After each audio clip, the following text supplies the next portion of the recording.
Hello, good afternoon, and welcome everyone. I'm glad that you're here. We are going to get started with some sort of general housekeeping and introductions, and hopefully more of your colleagues will join us. So today we're going to be talking about educational equity, and using this sort of way of thinking about it is how do we level the playing field for our students? And my name is Meagan Pollock. I am based out of Dallas, Texas. And my company is called Engineer Inclusion. We help people, organizations, and teams intentionally and systematically engineer equity and inclusion into their organizations. And I've been doing teacher professional development for about 12 years. I am an engineer by training. I left industry about 12 years ago to work on my doctorate. And so I switched from widgets to workshops, and I've never looked back. It's been so much fun serving educators and helping us to all think about how do we improve equitable learning environments so that each and every student can succeed. I want to introduce you to my colleague, Beebe. She's based out of Michigan, and she is in the same doctoral program that I was in, and she's finishing up this year. She is also an engineer. Chanel, do you want to say hi? Hello, everyone. Good morning. No, it's afternoon now. Good afternoon. I think I'm in the same time zone with you all. So it's very, very nice to be here with you all today. Thanks. And my other colleague is Casey Higgs. She is based out of New Orleans, but if you haven't watched the news, she's not there. She is working out of a hotel in Houston because they evacuated for the storm. And she is muted because her husband is in the same hotel room and he's got a meeting at the same time. And so we want to give a big shout out to Casey for being a champ and helping us despite really big challenges. I also want to acknowledge that Ida didn't just hurt New Orleans. It sounds like New Jersey has also been affected. So if anybody has been affected by the tornadoes and the flooding that's going on up there, I hope that you are okay and that you're able to get what you need to be safe. I want to also acknowledge that here in Dallas, we are on the unceded land of the Kickapoo and the Wichita peoples. And I looked up New Jersey and Vernon, and you are all on the land of the Munsee Lenape. And what's awesome is there is a Lenape talking dictionary that the Delaware Tribe of Indians put together. And in this little video, it's a translation of in Lenape saying, "Welcome, we're glad you're here. We are glad you all came. Let's have a listen." Nuuleilenda muhana eli pahaeku. I was gonna say it one more time. Nuuleilenda muhana eli pahaeku. So it's important for me to think about, the colonizers excised the indigenous people groups from their traditional land through forced removal. And so I like to honor with gratitude the land itself and the people who have stewarded it throughout the generations. And so you can learn more about land acknowledgements and how to be a traditional and who are the traditional stewards of your land online. There's some great resources. If you want to know more, let me know and I can give you those links. To get us setting the stage here, I want to know who's here. So drop in the chat, your name will already show up, but drop in the chat who you are, what you teach, and then one word to express your feelings about coming back to work for the new school year. So as everybody's dropping their introduction in the chat, I'm going to keep going with some housekeeping here as well. So with the handouts that you have available in the chat, I want to introduce you to that file. So this is a file that we're using for all three of the programs that we're running for you. And so you're going to find your agenda on page 5 here. So we're starting now at 12:30. We're going to go for about an hour and a half. We'll take a 10-minute break and then we'll come back for the last hour. And so we'll have 2 key parts to this. If you ever sort of lose the links, they are right here for you as well. So you can link to them. And so this again is a useful tool for you to engage in our conversation. Our goal is to start a conversation. We want to introduce some vocabulary that may be new to some of you, and then really expand our awareness of educational equity issues. We want to begin to think about and learn to identify barriers that our students face, and also think about how we can be empowered to address some of those barriers. And we'll do an exercise at the end of thinking about what is it that we can control and influence, and what is it that we can do. Let me do a quick check-in on the chat and see who is here with us. It's not too late. You can keep adding your introductions. I love it. People are excited and hopeful and grateful. Inspired, love it. Now, two more housekeeping things, and we're going to dive right into our first activity. When we think about issues of diversity, equity, and inclusion and justice, particularly for us as educators thinking about educational equity, it can be really overwhelming, right?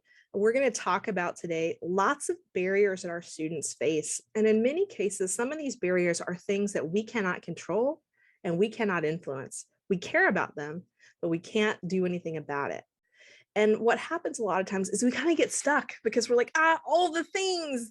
But I want to encourage you to sort of reel yourself back in. And so this draws from Stephen Covey's circles of influence. And so when we focus on those things that we can control and where we can influence, rather than those things that we cannot, we're going to make progress. And so if you feel yourself like kind of getting stuck in things that you can't control, like systemic justice issues or, budgets, if that's outside your scope, just kind of reel yourself back in and let me think, what can I do? What can I control?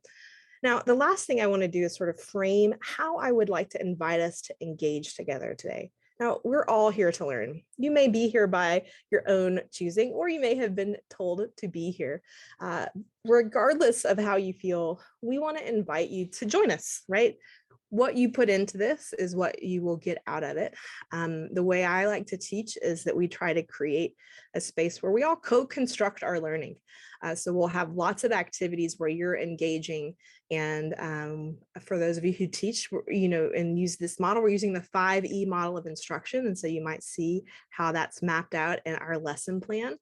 And some of the things that can be challenging with online learning is engagement, right? I'm a service provider and I am a terrible workshop participant because I get so distracted. If that in any way describes you, I want to encourage you to think about what are the things I need to do right now to protect myself from getting distracted. So sort of set an intention right now to figure out how you can stay engaged. The second thing is it's very possible that you might experience discomfort, right? Like we're going to be learning new things. There may be some cognitive dissonance that you're experiencing. You may have some sort of feelings of like that you might feel are just really new and you don't understand, or maybe you understand, but you've not really thought about it in the kind of way that we're talking about today. And in many times that discomfort can cause us to want to disengage. If you feel this discomfort, stop and think about, why do I feel discomfort and how do I stay engaged in this conversation? The next thing is to speak your truth. We can always only share, truly our own experience. We can't speak for other people, and we can't speak for certainly other people groups. And the last thing is expect that we will not solve all of the world's problems today. Our goal is to equip you with some ways of thinking, some ways of engaging so that you can move forward with this concept. If you don't ever talk about this, we have failed. We want you to continue the conversation. And so expect that we're not going to solve all the problems, but we are starting something today. With that, I'm going to hand it over to Chanel. She's going to get us fired up for our first exercise. Yes, thank you so much. So as we think about these 4 agreements, we realize that these are not simple things to ask, right? There are a lot of things that might get in the way of you staying engaged. And we are completely leaving it up to you to determine how you negotiate those things, right? So as you try to keep yourself engaged and as you experience discomfort, don't necessarily feel like there's any expectation to be able to process and deal with all of that right now, right? If you need to take a minute, that is completely your right. But also as you experience excitement, right, and engagement and questions, feel free to give us that as well, right? That's also a part of speaking your truth. When we talk about issues of equity, these things are especially sensitive for educators because we really want our students to reach their full potential, right? So as a warm-up activity, we want to think about what are some of the barriers that sometimes prevent our students from reaching their full potential? Now, we don't want you to have the full final only answer to this question. In fact, we really want you to start brainstorming in a rapid way as many different barriers as you can think of. These don't have to be barriers that you completely understand. These don't have to be barriers that you're ready to address. These can just be barriers that you've witnessed, right? Things that get in the way of students reaching their full potential. So in order to do this activity, Megan is going to, actually Casey's going to drop a link in the chat. It's already there, beautiful. That link is to a Padlet. Now a Padlet is pretty much just a big whiteboard and it looks like this. And what we've done in this big whiteboard is set up a few columns where you can start thinking about the types of barriers, right? Because brainstorming barriers can be a little overwhelming. So we did want to give you a little bit of assistance in that. So there are a lot of different ways that we could think about this, right? There could be personal barriers, financial barriers. There can be barriers within the actual classroom, right? So in the school barriers. So what we're going to ask you to do for the next 3 minutes is to click on that link and to try to add as many barriers as you can. So Meagan is going to get a timer started and then also show you how to add a comment onto this big whiteboard space. And this is a warm-up exercise to just get our neurons firing so we can build on our own knowledge. Yep, and I see some people have already started. So yeah, I see lack of support, language, family trauma, sick family members that can really pose an issue. And you see how a lot of these things are not things that we know what to do about, right? These are just things that you've seen.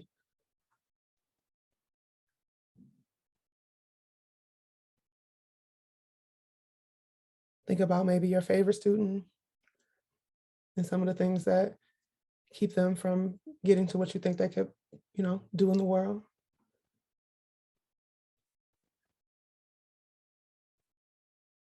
And also think about your most challenging student, students that you consistently have to do something different for. What are the different barriers that you find yourself running into as you try to provide that service?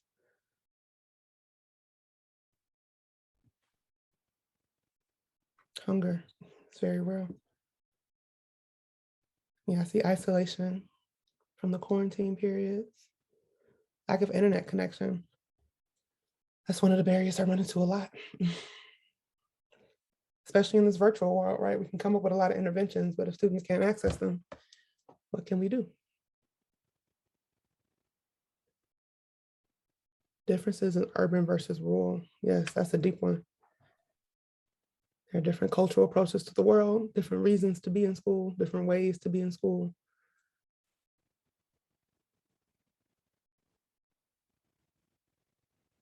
Just under 1:30 left. If you think you have gotten through all the possible barriers, I want you to start thinking about barriers that you've seen other teachers dealing with, right? So maybe not your students, or barriers that you've come in contact with directly, but barriers that maybe you've had to give advice about a lot, or barriers that people often come to you for, or barriers that you see that just kind of irritate you. Like you see it so often that you're just like, what is this? Just under 1 minute left. If you feel like there are no more, push yourself to get one more, right? We got 1 minute left. I think you can come up with one more barrier. Not that, barriers are good things, right? But that the more we can identify these things, the better we can actually start developing some type of strategy towards doing something about it.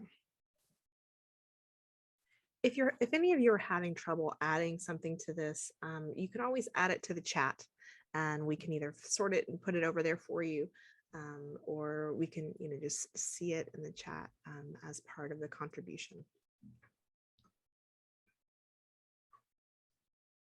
Okay, so 15 seconds left. If you haven't put anything on the Padlet, you got 10 seconds to drop something in the chat. Some barriers. Okay, so as we look at all those different responses, we realize that there are a lot of different barriers, right? It's really hard to prioritize them. It's really hard to categorize them. It's really hard to separate some of them, right? And we just identified that those barriers are limiting our ability to meet some outcomes, right? Those barriers matter for some reason, right? They're taking up time, they're taking up energy, they're taking up your students, very precious time as well. So we know a lot about these barriers, but in the short moment, we're gonna start watching a video that's gonna explain the difference between equality and equity, right? Because equality is really what we want, right? We would like everyone to have an equal chance to get the outcomes that we wanna see. However, these barriers just told us that that's not happening for everybody in the same way, right? So equity is something that might help us with that. But when we talk about equity, I think a lot of people think it might just be equality, right? Raise your hand if equity and equality to you are synonyms or have been synonyms in the past, right? As you take those notes, you do have your handout to take notes there. So if you don't feel comfortable sharing those thoughts, you have that. We're going to watch this video that's going to help us have a little bit more language to talk about what's the difference between equity and equality, and why does it matter in terms of those barriers we just talked about?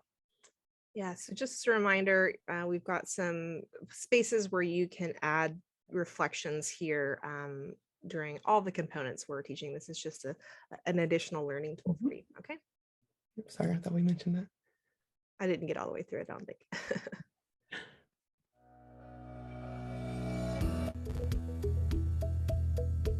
What is the difference between equality and equity? Equality is when everyone gets the same. For example, everyone should have the same rights and access to opportunity. However, our systems, institutions, laws, and policies weren't built with true equality in mind. So equality isn't reality. Federal legislations have attempted to right these inequalities, but legislation alone cannot repair a complex system. The lasting impact creates systemic inequities in access and opportunity. As a result, marginalized groups face even more challenges, and dominant groups receive an unearned advantage or privilege. Equity compensates for systemic inequalities. It is an effort to give everyone what they need to succeed. Equity is an explicit effort to level the playing field with the goal of reaching equality. So equality is the goal, and equity is how we get there. Are you an equity builder?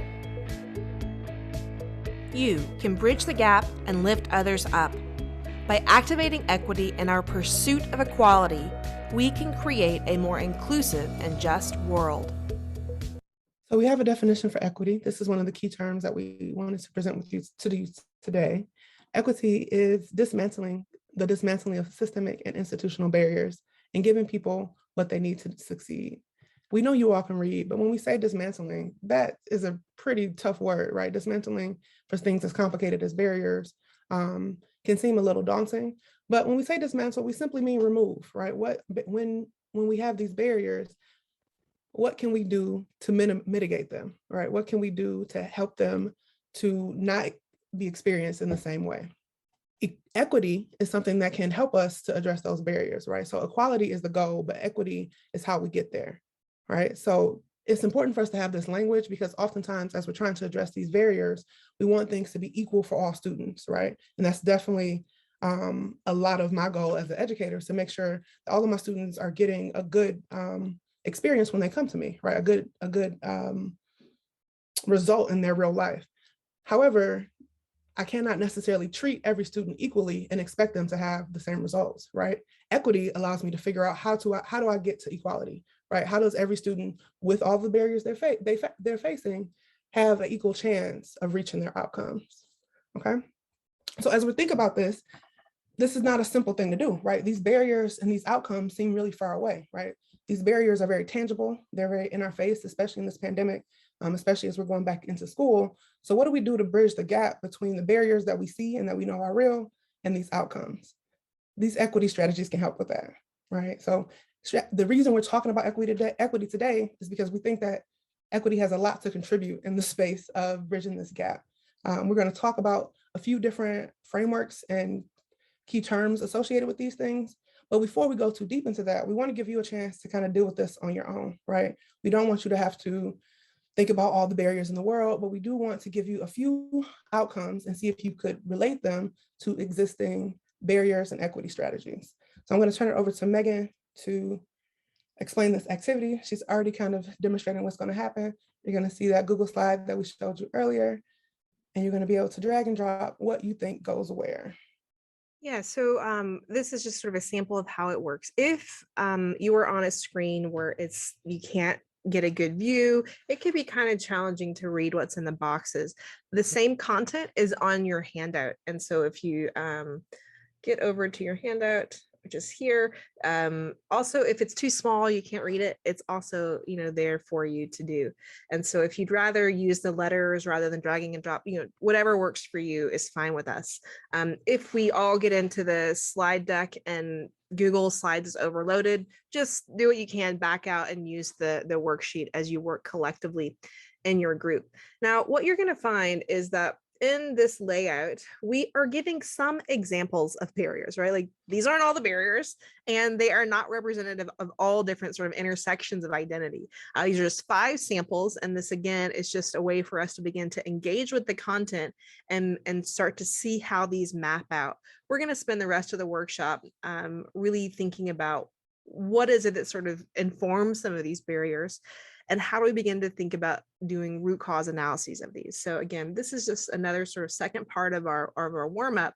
And so we don't want you to get sort of derailed by what we're learning. Now, I will also add that in this chart paper, you are going to find in the very back additional resources that supplement each of these topics. You'll also find the answers, but if you're really curious about any of the barriers that we introduce here, we've got additional reading for you because they're all drawn from the literature, and you can learn more there. All right, so Casey, if you will get us queued up and open up the rooms, we're going to start with about 10 minutes. We'll probably extend to 15. And remember that there are going to be 2 parts to this exercise. So you'll find in the slide notes your instructions here at the bottom. You got all the materials that you're going to need. And then you're going to do matching first, and then you're going to open up the discussion Padlet. So this is Padlet 2. So Padlet 2 opens up to this file. And so this is where you're going to do that discussion. All right. So matching and then Padlet. All right. So we'll see you back in about 10 to 15 minutes. If you have any trouble, let us know. Welcome back. Welcome back. So let's take a look at this. This setup of these barriers and strategies, our conception of the answer key to this is available in the additional resources at the end of your digital chart paper. So if you would like to spend some time kind of looking at this, you can. But now as a group, I would just like us to take a look at these placements, right? Look at these bridges that we've created in between these barriers and these outcomes. And if you can answer in the chat, what stands out to you, right? What's kind of on your mind about how this went? If you feel comfortable, I would love for you to unmute yourself and maybe we can hear from 1 or 2 people. How was this experience for you? What stood out to you about this activity other than the very vast technological issues?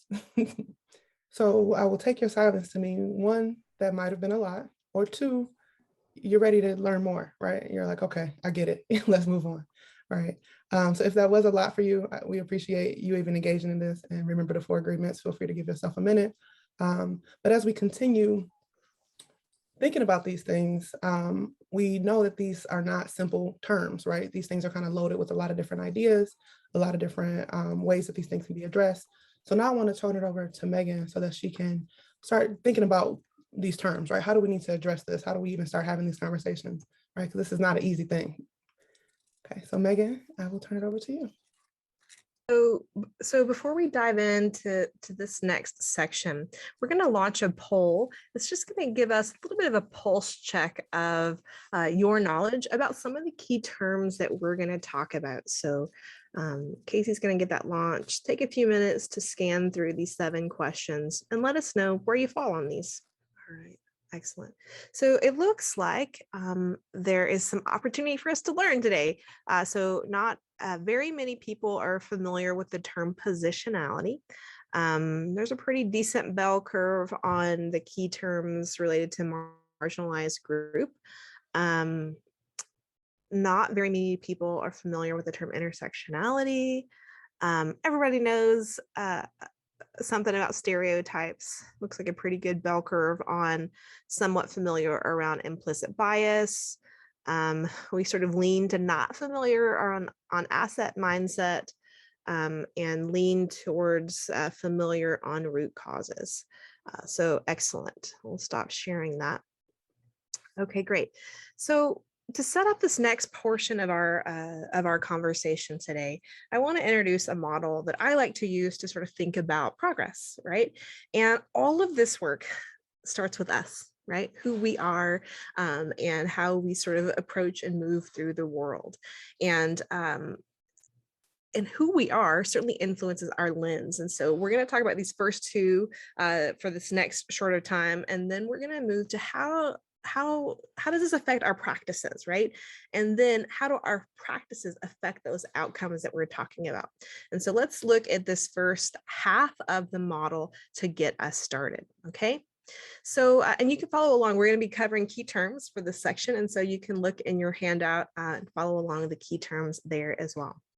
So first of all, who we are is an outcome of our upbringing, an outcome of our environment, our education, our choices, and parts of ourselves that we didn't get to choose, like race and gender.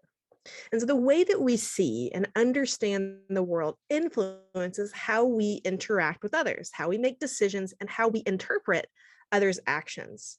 And so to be equitable and inclusive educators, leaders, or humans, we must understand how our identities bias our perceptions.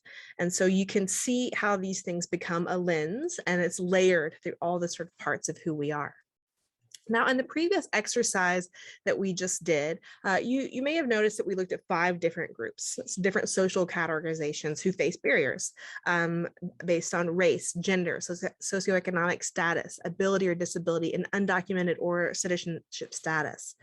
There are other ways that someone can experience marginalization and other intersections of identity. This can include age, sexual orientation, religion, faith, or lack thereof, one's ethnicity, the language that they speak, the physical attributes that you have, and whatever kind of trauma that you may have lived through. And there are other things that affect us. My little brother always adds, and left-handedness, right? And so that's sort of a physical attributes of like knowing that the world wasn't built for left-handers, right? Like that's an example of barriers that someone can face. However, the seriousness of those barriers can greatly change based on these different intersections of identity. And so I want us to think about these dimensions and others as we move through this conversation. Now, the first key term that we're going to talk about is positionality. And so positionality is a term that originated in the research world. And so it's really important for researchers, particularly doing qualitative research, to understand their positionality, and you write it into your papers because it affects how you interpret the data, right? So my dissertation was a qualitative study. I went to high school and I studied the experiences of girls in engineering. And so it was important for me to write about my positionality in my paper and my dissertation, because that is a direct influence of how I'm going to interpret their experiences, right? So I am a white woman who grew up in the South, who is an engineer. And so I have my own experiences going through this pathway. And so that's going to change how I receive and how I interpret their experience. So the same thing goes for us as educators, not just necessarily doing research. So positionality, it's that social and political context that creates our identity, and how our identity then influences or biases or filters our perception of and outlook of the world. My mom used to always say to me growing up, she would talk about rose-colored glasses, right? And the term rose-colored glasses is because it's a filter, right? And it's sort of, everything's rosy through rose-colored glasses. And that's kind of how positionality is like whatever color filter our glasses are, it's going to affect what we see. And so if you're interested in learning more about positionality, we're going to provide a resource at the end of the workshop with a full activity that you can work through on your own to better understand who you are and what your lens is. So the next term that was on our list is marginalized group, and we've already used this term a little bit today. So first, marginalization is a treatment of a person, a group, or concept as peripheral, or in some cases insignificant, like it doesn't matter, right? Because it's on the edge. And so marginalized groups then refer to the individuals who are consistently confined to the lower or peripheral edges of society or groups because they are commonly seen as different from perceived norms or the dominant culture. And so, an example of this as I think about, a sort of model of, this is my model of diversity and inclusion. And so a lot of times diversity, from an organizational kind of standpoint is like, let's bring in different people who, have different backgrounds. That's diversity.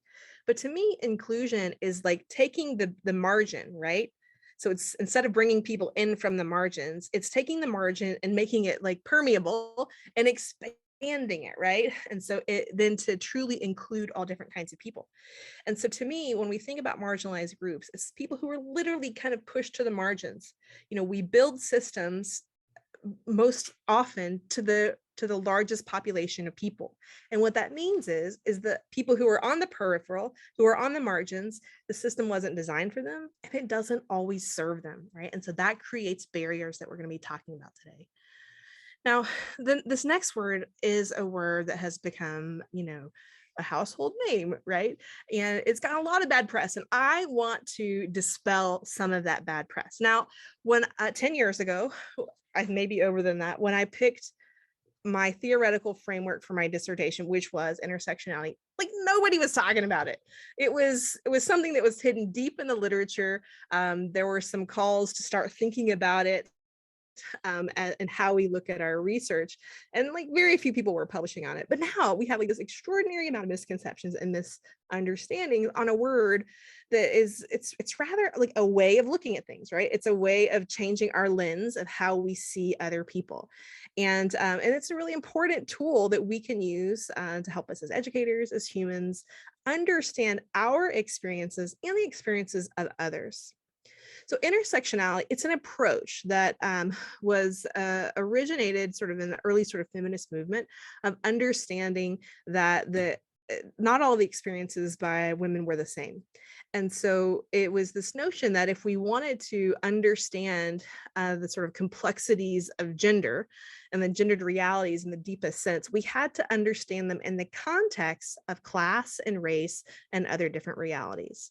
And so what that means for us as educators is it's important for us to recognize that when we are understanding how we serve students, that we're disaggregating data. Now, what that means is that we're not just looking at, gender, we're not just looking at race, we're de-siloing our approach to look at the intersection. So we want to disaggregate our data to understand how are we serving Black women, how are we serving Hispanic men, and why that's important is this. Let me give you a story of why intersectionality is so critical. And this is going to play into the case study that we're going to do for our next exercise. Now, I'm going to stop sharing for a second just because I'm going to talk to you, but there's a group that I worked with quite a bit in Austin, and through one of my collaborator partners, and we were doing a program with some of these educators it was coaching for educational equity. And one of the coaches, and he was doing his action research for equity project, one of the things that he did is he was an instructional coach. And so he asked one of the people that he worked with, said, hey, would you be willing to let me observe your class and do my project? And so this woman, who had not been to any of the equity training that we'd provided for that school district, and she's like, sure, I'll do it, right? And so what Christopher did is she was an elementary, like middle schoolish, like 3rd, 4th grade teacher. Middle school to me is 4th and 5th grade based on my upbringing, but I know it's still elementary. But and so he went into the classroom and he first did a seating chart. And the seating chart that he mapped, he looked at both race and gender. And then he sat in class for a week and he observed the kinds of interactions that the teacher had with the students. So he looked at 3 different levels. The first is like, hi, good morning, I'm so happy to see you. So like a greeting, like kind of hello. The second was an academic sort of interaction of like, hey, Chanel, what's the answer to this? And the third level is a follow-up. Oh, Chanel, that's a great answer. Well, what do you think about this? So there's 3 levels. And so he sat in the class with his teacher for a week, and he tallied the kinds of interactions he had with students. And then he mapped it back to his seating chart and made it was called a heat map. So it showed variation in colors of who she was engaging with and who she was not engaging with. So he curated the data and he handed it back to her, disaggregated by both race and gender, and said, have a look at this and let's talk about it in our meeting next week. So she looked at it, she came back to the meeting, and she's a Hispanic woman, and she said, I, in a week's time, did not have any engagements academic wise with my 2 Hispanic female students. And she like took a big deep sigh and was like, how is this possible, right? Like, and if you just looked at the data based on gender, she served the boys and the girls equally. But it wasn't until they looked at the intersections of identity, of race and ethnicity and gender, to see that those two girls went through an entire week with her with no academic interactions. And so out of curiosity, Christopher followed those girls for a few weeks. And what do you think he found? He followed them to their other classes. What do you think he found? Same thing. Same thing. So he found that these two sweet, intelligent, young Hispanic girls were going weeks at a time without any academic probing and engagement with their educators. Now, do you think these educators meant harm on these two girls? Absolutely not, right? Every educator I've ever met has always intended the best for our students, right? Like, we intend to serve them. We want the best for them. We want to serve them. But what happens is there's a difference sometimes, a delta between what we are trying to do and what actually happens. And the truth is that the impact of those messages is more important than our intent.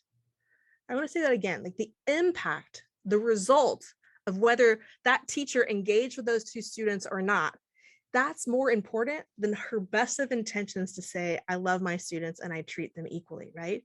And so that's why it's so important for us to understand intersectionality, because again, until they looked at that crossroad, she wouldn't have known and understood that she needed to do a different kind of engagement and understand to herself, why am I not calling on these students? And when she reflected on that, she reflected on her experience as a Hispanic woman, thinking about her culture and the sort of norms from her background, and that manifested in the classroom and in her interactions. So the word intersectionality is nothing to be afraid of. All it is a data tool. It's a tool for us to understand and examine how we are serving our students. Share the wrong screen. Okay.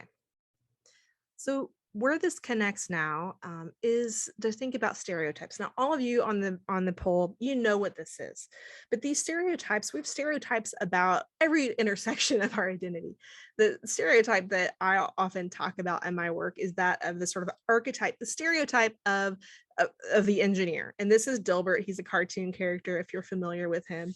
And he's like this sort of like somber, boring existence. He's kind of awkward and antisocial, and he represents a white man. And the thing is that stereotypes, we're going to talk about them in a little bit later as they relate to our practices. But this understanding stereotypes is still a really key piece to understanding who we are in our lens, because we all have these stereotypes. Now, I want to stop for a second and give you a chance to reflect on a lot of the concepts that I've just introduced to you. So just take a minute and process what we talked about. Let me know if you have any questions. All right, at any time you can unmute and talk with us. Raise your hand if that's what you prefer, but we want to make sure that we're hearing from you. So now we're going to look at the second half of the model, is understanding some of the ways in which who we are and how we look at and move through the world manifest then in our interactions and changes our practices, which drives those outcomes. Now, there's a TED Talk that I love, and it's by Chimamanda Adichie. And the TED Talk is called The Danger of a Single Story. And I'm not kidding, seen it over 100 times, because I usually teach it when I have a longer workshop with people and we show it. And the TED Talk is great because she talks about, and this is their sort of primary quote from it, she says, the single story creates stereotypes. And the problem with stereotypes is not that they are untrue, but they are incomplete. They make one story become the only story. And so let me continue with the sort of theme of engineering here. So as I suggested, there's this sort of archetype of an engineer. And it's not untrue, because when I look at my upbringing, my dad is a computer scientist turned engineer. My granddad is a computer scientist. They are both white men, and they also both kind of dress like that, right? My dad has a little bit more style now, but when I was in junior high, I found a photo of my dad dressed in like high water black pants, loafers, pocket protector, suspenders, and Buddy Holly glasses, literally with tape on them. I thought it was his Halloween costume, but he assured me it was not. And so it's these stories, these single stories that get told over and over again and sort of create a sort of standard way of thinking about something. They become limiting. So let me give you an example well, we also see this perpetuated in like the cast of the Big Bang Theory and the uniforms of the Geek Squad that work at Best Buy. But let me give you an example of how a schema of a young girl matched something similar to this. So when I was working for Texas Instruments, they had, take your kids to work day, and I don't have kids yet, but I was really excited about doing this event for the kids. And so we planned a skit. Imagine a bunch of engineers thinking of those stereotypes, doing an interactive skit that modeled how the digital micro mirror device works. And the skit was really cute and it was fun. And in the end, and I was the lead actress in it, and in the end, this young girl, about 10, she comes up to me and she says, oh, I just realized I wasn't, I am sharing my screen, sorry. She says to me, do you work in the cafeteria? And I was like, what? Like trying to process, how did we get from like skit about engineering to do I work in the cafeteria? And I had just finished at that time my master's degree. So, still a little puff chest about it. And I was like, no, I don't work in the cafeteria. I'm an engineer like your dad, who was standing right behind her. And so in processing why she asked this, I looked around. Well, where were we standing? In the cafeteria. And so in her mental schema, the images of who was an engineer, they look like her dad. They didn't look like me. And so in that moment, I challenged her schema of what an engineer looks like. And I told her, and you can be an engineer too, right? And so hopefully that begins to change the sort of way our brain filters information. Now, these schemas, they are those patterns of thought and behavior that organizes our information in our brain. Like this is how our brains work. It's meant to kind of help us, but it can also sometimes not deliver the kinds of interactions that we want. Now, how many of you are ever tired, stressed, or in a hurry? Does it describe any of you? None of you. You all live free lives and you're never busy and you're never stressed. If you aren't, let me know your secret. But when you are tired, stressed, in a hurry, or like, those commercials around like the Snickers commercials about like being hangry, it's the same kind of thing. Like what happens is your brain is like on bandwidth overload. And so when your brain is in bandwidth overload of whatever these things are, it decreases your capacity to check your schemas before you employ them, right? So it means that we are more likely to use stereotypes, and it's more likely to exhibit some prejudices and discrimination, even though we don't value it, and that's not our values. It can be in our brain, and it can then interface in our interactions. So let's talk about the brain a little bit. I'd love to have you all raise your hand and tell me who has a brain here. 100% of us, right? All of us have brains. And so let me tell you, if you have a brain, you have bias. And we know it for certain because we have been able to look at the functional MRI that helps us understand what's happening in our brain. And so what the research has told us is that there are neural networks, specific neural networks in the brain that support the learning, expression, and experience of prejudice, and a different neural network that then works together with that one that supports the storage, activation, and behavioral expression of stereotypes. So there are two different networks in the brain that are driving these two things. So if you know anything about the brain, your brain's made up of billions of neurons. And these billions of neurons have little dendrites that connect with other things. So as educators, hopefully when you're thinking about teaching students, you try to get them to fire up their neurons. That's what we did with that first exercise. So when you fire up your neurons, it's getting ready to connect to something else, right? And so that means that you create these neural pathways in your brain that hold all of these things. You may not believe them to be true, but there's still pathways that exist in our brain. Now, if you're interested in like really understanding the neuroscience of this, I do have like a 30-minute webinar that goes really deep into it. But the thing is what we want to recognize is that while we have neural networks in the brain that support the storage and expression of prejudice and stereotypes, we also have the capacity of using self-regulation of our cognitive control to reduce the expression of those two things. So we have a brain that holds these things, and we can use our brain to change them, all right? So the sort of application of this, and what we hear more often, is definition of implicit bias. And on the scale, it looked like we still had some opportunity to grow and learn on this. So implicit bias it refers to the sort of application of these prejudices, these attitudes, these stereotypes that affect our understanding, our decisions in an unconscious manner. Now, just because they're unconscious doesn't mean they need to stay unconscious, right? So what our goal is to be equitable educators means that we can sort of shine a light on things that we hadn't thought of before.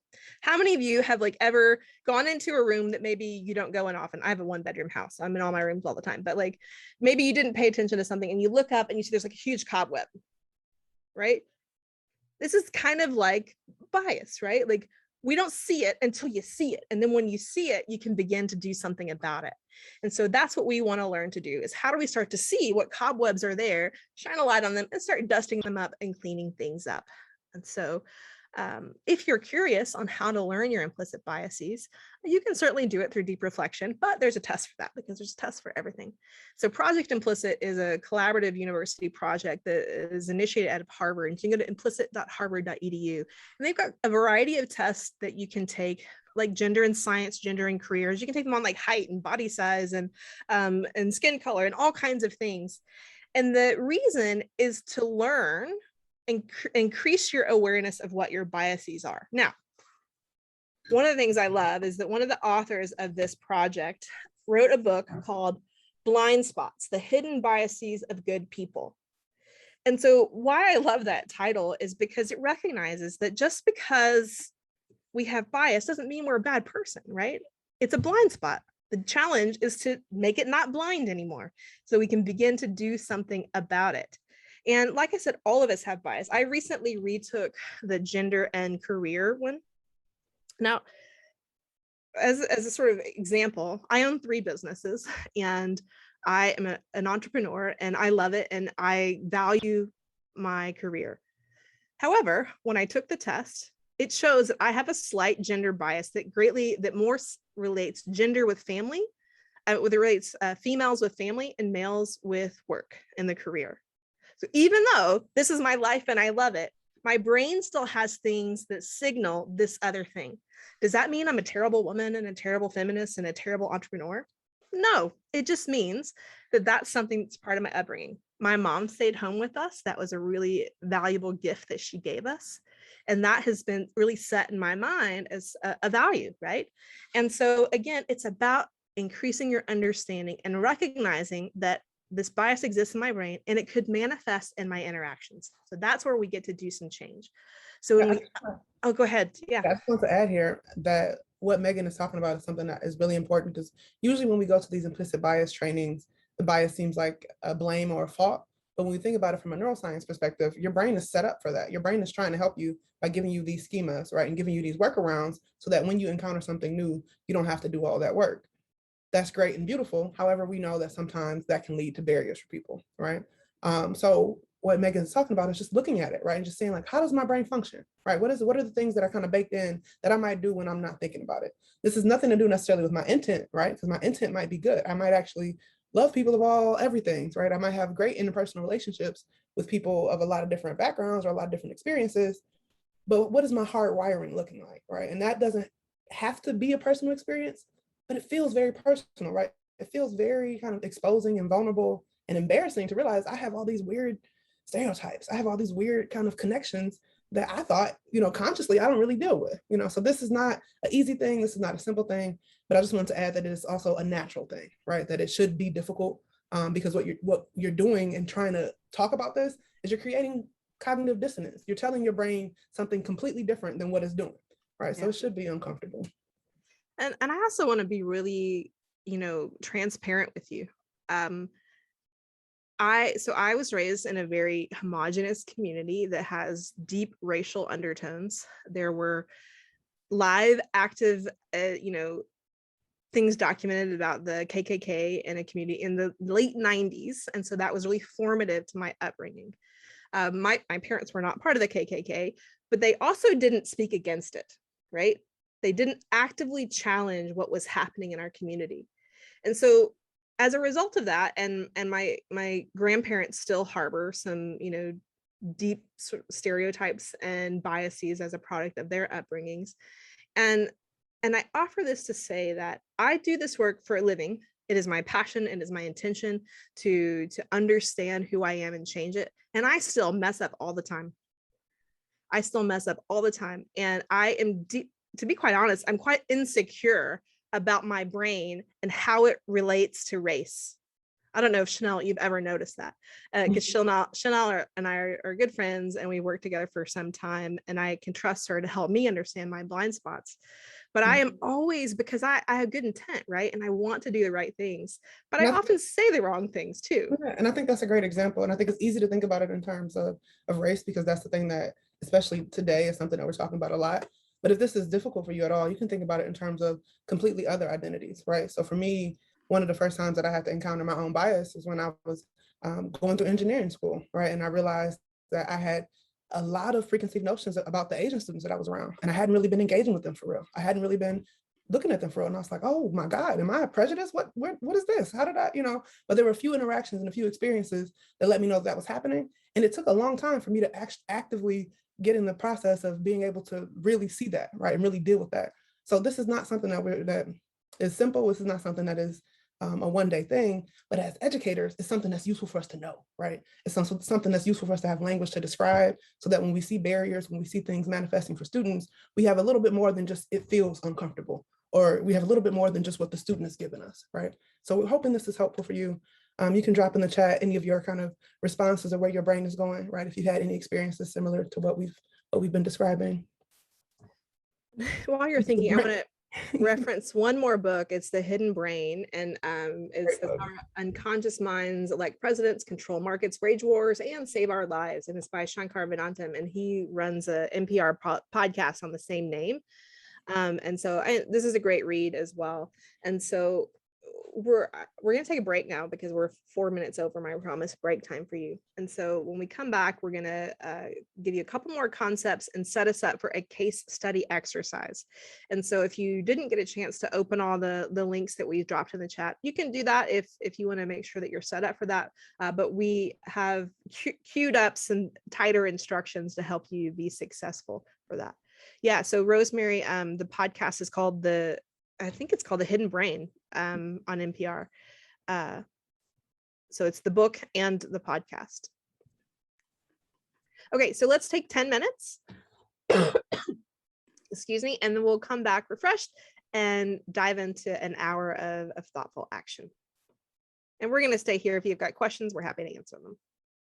10 minutes. See you to so I want to introduce you to one more concept, and then I'm going to hand it over to Chanel, and she's going to talk to us about root causes, and then a framework for looking at barriers. And so this one is asset mindset. Now, how many of you are familiar? Give me a thumbs up with your reaction if you're familiar with growth mindset. That's certainly made its rounds in education for the last handful of years. Some thumbs up. Great. Yeah. So when you learn about growth mindset, it took, at least when I learned about it, it took me a minute to change my mindset, right? To change the way I looked at things, to change the way I approach things. And it's an intentional effort, right? It's oh, I'm not going to say this to myself. I'm going to say this to myself. I can't do it. I can't do it yet, right? It's changing the way we think. And asset mindset is really similar to that. It's changing the way we think at and perceive different kinds of things. So in the learning environment, if we see participants, or if we see our students as in a position where what their cultural differences as being beneficial to the learning environment, as opposed to a deficit perspective, which sees their cultural differences as detrimental to the learning environment, that's where we see the difference between asset and deficit mindset. And so educators with asset perspectives, they're more likely to innovate instruction, while those with deficit perspectives are more likely to have lower expectations for marginalized students. And so another way of looking at asset mindset is to think about it as a strengths perspective. So the strengths perspective has been around a long time from the counseling literature. And so it's how do we look at the strengths that someone brings? And so to me, learning to have an asset mindset, it's an intentional action of, instead of just jumping to a reaction of they're doing it wrong, right? Or, they're disrupting class, or whatever reaction that we have, or why did my colleague do this thing and get frustrated?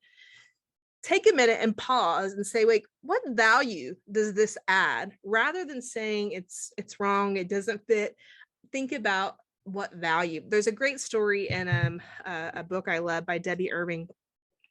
And she tells a story about a young girl. So she was in the classroom and she was teaching younger kids, elementary kids. And she had a student who like was consistently getting in trouble because she was always talking and she was always up like chatting with her students. And so this teacher was in grad school, and so she was taking class and she learned about asset deficit mindset as it sort of intersects with understanding different cultural norms around collectivist and individualistic societies. And so she decided to come back into class with a new lens, right? Because she learned a different way of looking. And so she came back and she watched this student. She watched this little girl, and what did she notice? She noticed that the student was getting up to help her classmates. She wasn't just getting out to be distracting and to like just, annoy the teacher. She was adding value to the classroom because the teacher made an assumption, we don't always know, that was part of her culture, her family culture of collectivists. That's more about the greater for the whole than for the individual. And so what this teacher did is she just made an agreement of saying like, hey, we are going to have an agreement of when we can help and when we can't, right? So this is just a way that we can practice learning how to have an asset mindset. Now, to wrap up this section, I want us to think about what are some of the other practices, right? So the practices that we've sort of talked about are like our mindset, but other ways that who we are and how we approach and look at things can show up is in how we grade, how we discipline, how we communicate, how we select students to do different things, the way in which we advise students, how we teach and what we teach, the language, the words that we use, how we have relationships with some students and different relationships with others, our own cultural proficiency. How much are we learning about other cultures? Are you reading books that are really pushing you to expand your worldview? Hidden curriculum, this is what's not taught, right? So we make a decision about what we are going to teach, but when we make a decision about what we are going to teach, the implicit thing is we make a decision about what we're not going to teach. And that sends a sort of implicit message to the students as well about what is important or what is not. We often talk about expectations being a function of our, bias and how that shows up, and then certainly in leadership. Now, when we're trying to improve our practices, it can be overwhelming to be like, I got to change all these things at once. We're not saying change. We're saying increase your awareness, increase the way you approach doing these things, so that as you learn more and expand and sort of fine tune your lens, it can influence how we engage in our practices and all of these different things. Thank you so much for that, Megan. I think this would have been really helpful for me when I first started teaching, because there are a lot of ways that my lens was getting in the way, and a lot of ways that my lens was helping and I wasn't seeing that it was helping, right? So as we are thinking about these things, I think we want to start thinking about where are these things coming from, right? Where are we, how are we getting into this place of teaching in the way that we do, of having the relationships with the students that we do, okay? To do that, I think we want to talk about this idea of root cause, right? So what is the root of the thing that we are trying to address? Before we get into what we think a root cause is, I like to do a poll of the room. Can you put a thumbs up if you've ever heard of the idea of root cause before? Thumbs up, okay. See a few people. All right, so let's share in the chat. What do you think a root cause is? Like when you hear the term root cause, what does that mean, right? I know sometimes we can think of examples of root causes. So like poverty is a root cause of some of these barriers. Tech literacy is a root cause of some of these things, right? But what does root cause mean? What is that? What's another way to say root cause? If you had to describe a root cause to a 4-year-old, what would you say? Let's not do 4. Let's do a 4th grader. Let's do a 9-year-old. Give them a little bit more vocabulary. A 9-year-old, how would you describe a root cause? The main reason why. Beautiful. Y'all are some great educators. The main reason why. Yes, the why, the underlying why is what we're trying to talk about here. So the actual definition or key term that we're going to use today to define a root cause is the core issue, right? The highest level cause that sets in motion a whole cause and effect reaction that ultimately leads to the problems that we're looking at. As we talk about these barriers, as we talk about equity, as we talk about educating, it can be useful to use this metaphor of a tree to think about root causes. Often we find ourselves thinking about, well, in a minute, we're going to show a video that's going to explain this in more detail. But often we're faced with barriers that are, either on a student level or systemic. And these barriers are like symptoms, right? So the students are not showing up, the students are not participating, they're not engaging. And most good educators know that those barriers are symptoms to deeper problems, right? We know the deeper problem might be awareness, the deeper problem might be interest, the deeper problem might be anything that we put on that barrier board earlier. But causes are a deeper level, right? This gets to the root of what causes that problem, right? Why aren't my students motivated? Why don't parents seem engaged? Why are certain curriculums falling flat on certain days and not other days, right? Asking those kind of questions can help you to uncover other causes, right? So it could be culture things, could be access and opportunity, it could be policies, right? Maybe something is happening within your work, within your infrastructure that's keeping you from being able to truly be creative, right? Or truly be whatever. And it could also be biases and stereotypes, right? So we're not saying that every problem, every barrier that we identify is because we're all biased and have stereotypes, but sometimes that is a cause, right? But like we know, there can be other causes as well. So now we're going to watch this video that I think is going to break it down a little bit deeper. And as you're watching it, I want you to think about, how would you describe this, right? What does this feel like in your actual day-to-day life? How often do you ask why? And when you do, how often are you satisfied with the first response? If you've ever had a conversation with a young child, do they commonly accept the first response? Try to leave it. Don't pull it off. Why? Because it needs to heal. Why? That's your body's way of healing itself. Why? Because you're a strong boy. Why? And the body is a miracle. Why? And resilient. Why? Researchers have explored why young children ask so many why questions and conclude that children are motivated by a desire for explanation. Results indicate that when preschoolers ask why questions, they're not merely trying to prolong the conversation, they're trying to get to the bottom of things. When it comes to issues of diversity, equity, and inclusion, we've got to keep asking why. If we don't keep asking why, we won't get to the bottom of things. We need to find the root cause. The root cause is the core issue, the highest level cause that sets in motion the entire cause and effect reaction that ultimately leads to the problem or problems. Too often, we fall flat when we see the symptoms and problems and we just stop there. For example, let's take a look at a tree and consider non-traditional careers and pathways. A non-traditional career is one in which a single gender represents less than 25% of the total number of workers. What we see first are the symptoms like participation, performance, persistence. If we look a little deeper, we can identify some problems like awareness and interest. But the root cause is the why. Why aren't students interested or persisting? Some causes can include culture and climate, access, opportunity, policies, bias, and stereotypes. There are many root causes for inequities in education and in the workforce, and they often work together in complex ways. Until we verify and deeply examine the root causes for our particular population, we won't fully understand why we see the symptoms and problems that we do. So what can you do? Well, first, read the research, understand the root causes. Next, make a hypothesis of which root causes might be at play. And finally, conduct a root cause analysis to identify and verify underlying causes and barriers before you dive in with an intervention. A root cause analysis is a structured process that assists in identifying underlying factors or causes of an adverse event. Understanding the contributing factors or causes of a system failure can help develop actions that sustain the correction. Otherwise, we keep trying things, burning our time, energy, and budgets on solutions that don't address the root cause.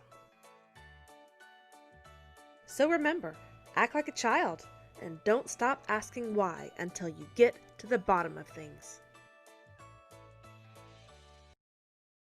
That is one of my favorite videos because I think it inspires us to think that children, one, have the answers, right? They have the answers because they have the questions, because they have the persistence to get to the bottom of things.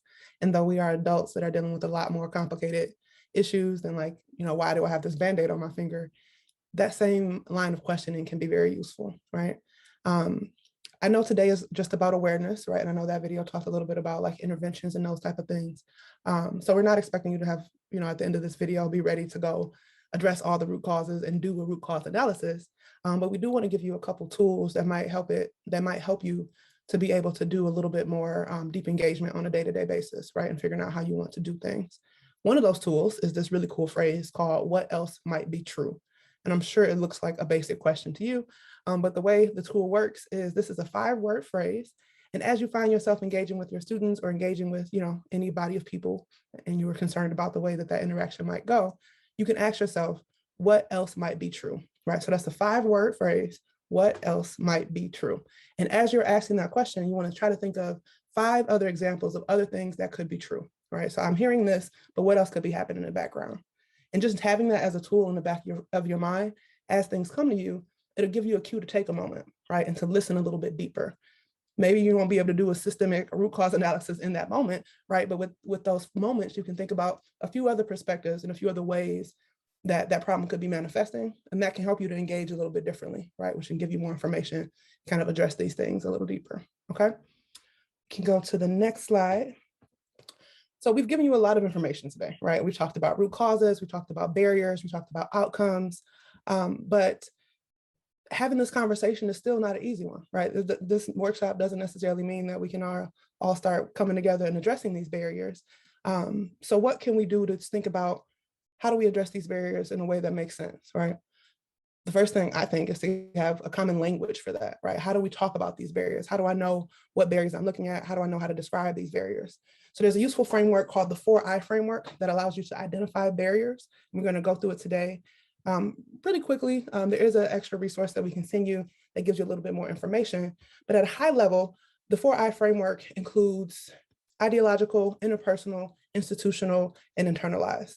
We're going to go through those in a second. But first, I want to mention that these 4 levels are interconnected, right? So as much as we're going to present these as different things, it's really hard to imagine these things as not affecting each other, right? Because your ideological outlook informs the way you interact with people, right? Which might inform your interpersonal experiences, which might inform the other parts of the framework, okay?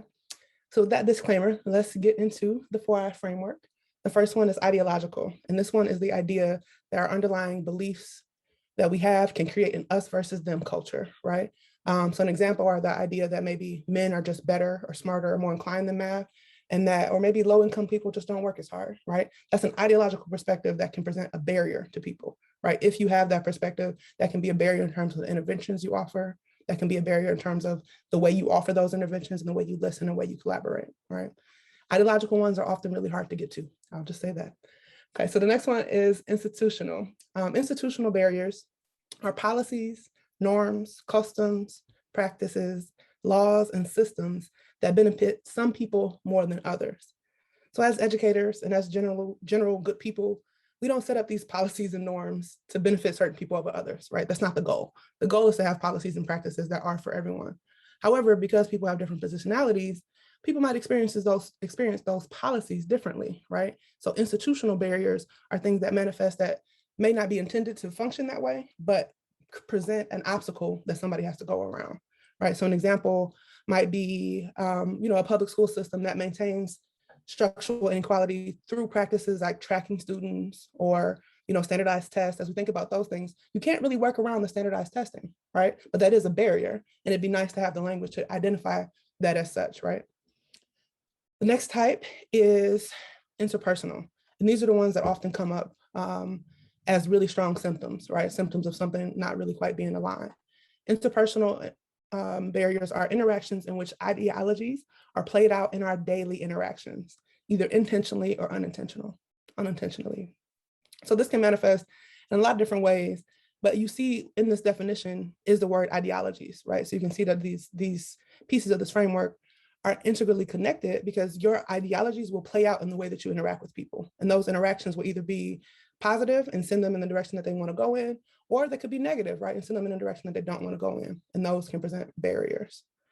The last one is often the one that educators are unfortunately most easily able to see. These are internalized barriers, right? So this is when someone who's been marginalized believes that it's their fault or that they're powerless, right? So, oh, I'm just a student, I can't do anything about it anyway, so I'm not gonna try, right? That's a barrier. Granted, there are probably some institutional and personal things associated with it, but there is an internalized level of it that is maybe related to confidence or maybe related to efficacy, right? With educators, often too, it's really easy to say, well, the student just doesn't want to do it, so I can't do anything, right? The point of identifying something as an internalized barrier is not to just lay the blame on that person for having internalized it, but to use that awareness to be able to say, what supports can we create for people who might have this internalized situation, right? What can we do for, if I know I have students that are, down about their math ability because they've internalized the fact that they're not good math people, right? If I know that that's what's happening, maybe I can strategize a little differently, okay? The point of this is that students are not broken, right? Students might need help, students might need support, but students are not fundamentally broken. And the more that we have different language to describe the barriers that students are facing, the better we can figure out how to change the systems that these students are experiencing, right? Focusing on changing the system and not the students will allow us to remove these barriers and add supports in a way that allows us to really get to that goal of students having equal experiences, right? And the journey of doing this is what we are calling equity, right? Trying to figure out how these things work. Megan, I see you unmute yourself. Do you have something to add? No, I'm excited to put us on the next exercise. Are we all set? Any questions? Any questions about any questions on this before we give you this next fun activity to really stimulate some conversation? I know that was a lot of information. Can I get a thumbs up if that makes sense? All right. Appreciate it. Okay. As always, if you have questions, let us know, stick around. So we're going to do a case study exercise now. So Casey has dropped in the chat some starter instructions to get us going. You're going to need your digital chart paper for this, and you'll need some other resources, but we just need to keep it simple. That's where you need to go first. And so when you open up the case study, you're going to, when you open up this exercise, the digital part paper, here we go, you're going to go to about slide 32, and then that's where you're going to find your group number. So here's group 1, and just like before, all the instructions are here in the speaker notes. You don't have to have your handout because you're going to have the case study right here. So you can open up the case study in the handout, or you can open it up in the web, however you want to read it. And so the first thing that you're going to do is you're going to read the case study, and you're going to learn a little bit about Marisol. And oh, that's the handout. Here, if you click here, this is the web version, sorry. So you can read it on the web or in the PDF handout. So you're gonna then, we want you to practice identifying barriers using the 4I framework. So we've got the definitions here. And so you're gonna read about Marisol's experience in the case study, and then you're going to use the boxes here to list the different things that you identify. After that, you're gonna have a discussion on what you've learned. Here, you're going to open up the Padlet, the case study discussion Padlet. But before you go, we want you to take this cute little smiley face and move it over here. Now, it seems silly, but when you do that, it lets us know that you've moved to the discussion. And so we can have a snapshot of your progress. So let me undo that. Maybe we'll have to move it back over. And here's what the Padlet looks like over here. It's also got a little smiley face. And so if you need the resources, they're here, and here are the prompts. You can just comment to each one as you go through that conversation. And the case study discussion is based on the 4 adults, okay? All right, so Casey is gonna open the room. If you have any issues, make sure that you check the chat, because that's gonna tell you exactly what you need to do. All right, we're gonna give you about 20 minutes for this exercise, and we'll help you pace through our notes that we send you. Enjoy. All right, welcome back. We're gonna wrap up our day today, and so I want to open the floor for any takeaways and reflections from the case study, specifically thinking about removing barriers and adding supports. What came up for you in your groups? Well, that kid couldn't have landed in a worse possible spot. Like, come on, not one teacher's going to help her. Like they're all going to beat her down. We have like no teachers like that anywhere in this county. Right. We were like dying reading this. This can't even exist. Everywhere she went, she just was getting negative reinforcement. Yeah. Yeah, and so while this is certainly a case study to kind of draw out these things, what we do know to be true is that all of these things do happen, right? The story I told about the Hispanic girls in Austin, and what we also know to be true is that none of these educators, at least I want to believe so, meant any of the things that were happening, right? But it's the notion that the impact is greater than that intent. We all know we have bad days, right? And when we have bad days, that can affect how we engage with other people, right? If you don't have bad days, I'd again love to know your secrets. But and so the truth is that while we certainly hope that this isn't happening to students, we know that it is very likely the experience of many students, right? Because we don't know what's happening, and we could be unintentionally contributing to these things. And what's interesting about Marisol's, story is that it's cumulative, right? It's all of these messages and how they add up, right? So even if you have an engagement with a student that's just like maybe one off moment or one micro message or one, negative bit of feedback, if that student's getting them all day, every day, that accumulates in really powerful ways. Yeah. Thanks, Rosemary and Barbara. What else? I think that each student has their own. Everyone's a Marisol in some respects. So we get the perspective of this student from her thoughts, but as teachers, we have a room full of all these different thoughts, and each one of those students could be experiencing something like that without us even really understanding it. Mm-hmm. So the thought that I had was it came down to like sensitivity awareness, and thinking about books that we read to our kids and having a lens of who they are and where they come from, and an unintentional lack of awareness to their experience or their culture and who they are. It doesn't make it right. It doesn't make it okay. We have a responsibility to know more and then do better. But that's like a constantly evolving set of circumstances. Yeah, thank you for sharing that.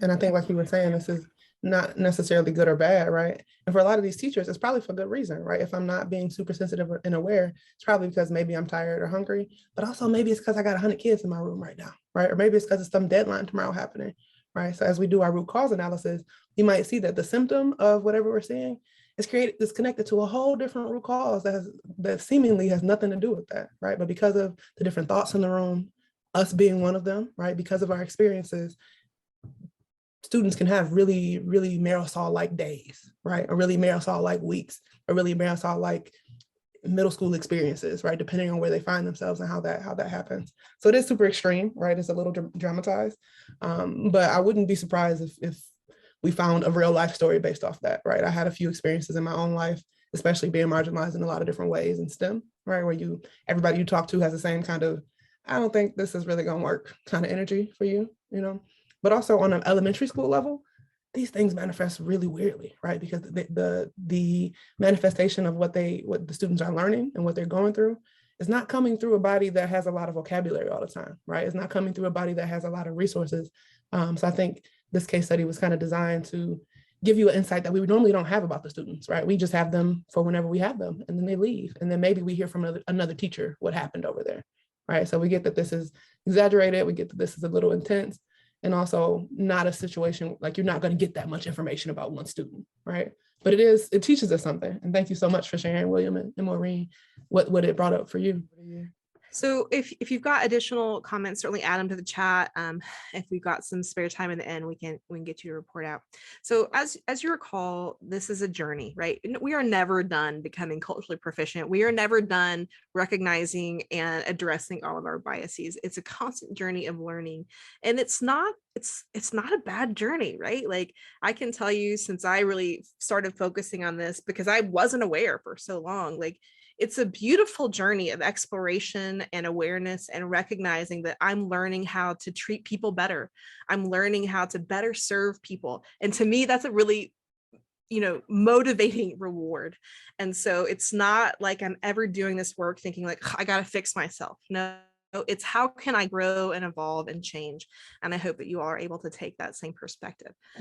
We have an exercise in the packet that helps you really think about your control, circles of control, where you have influence, where you have concern, but you don't have control and influence. But then a new spin on this is to think about where's your will intersect with your control and your influence, and how can you make some intentional change in those areas. So I want to invite you, it suggests that I have no power over you, but I suggest that you do the pages 21 and 22 in your packet as homework and reflecting on that. As we wrap up our day, because you all are educators, so reflection is important, I want you to do, and you could do this on page 22, write this down. I want you to think about 3 things that you learned today, 2 things that you will do differently, and 1 immediate action item. And once you get that 1 action item, I want you to put it in the chat, but don't hit send, because we're going to do a chat storm where everyone hits send at the same time, and then we get a waterfall effect. So I'll give you a minute to reflect and put your action item in the chat, but don't hit send yet. All right, so put your action item in the chat, but don't hit send. Don't hit send yet. We're going to do a chat storm. I wish you could reel it back in, but you can put another one in. So last few seconds. Okay, so a chat storm, again, this is if you're doing virtual learning, it's a way to be equitable, because if everybody starts putting their bright ideas, then I start second guessing, thinking, maybe mine's not so good. So I'm going to count of 3, get your action item typed in, and I'm going to tell you to hit send in just a second. Okay, ready? 3, 2, 1, chat storm. Yes, I love it. Okay, now take a second and read through all the things that your colleagues have written. And as you do that, I just want to thank you all so much for the time that you've given us today. I put in the chat, and we'll drop back here in a second, where you can provide us an evaluation. If you're interested in a certificate, you can complete that request as well. And then I added some other links that I referenced or that might be useful to you in the chat. And so we fully recognize that this is a very stressful time of year to get ready, and we truly are grateful that you shared your time, that you shared your expertise, and what bandwidth that you had to educate, to join us in learning how to improve educational equity for our students. It is our hope that this is the beginning of a conversation, and that now that you've got some shared language and some shared tools, that you can continue to help and support one another and be accountable in your own growth and changing the outcomes for our students. All right. Thank you all so much. This was so fun. It was so fun. We're going to stay on for a few minutes if you've got questions, but again, so grateful for you today.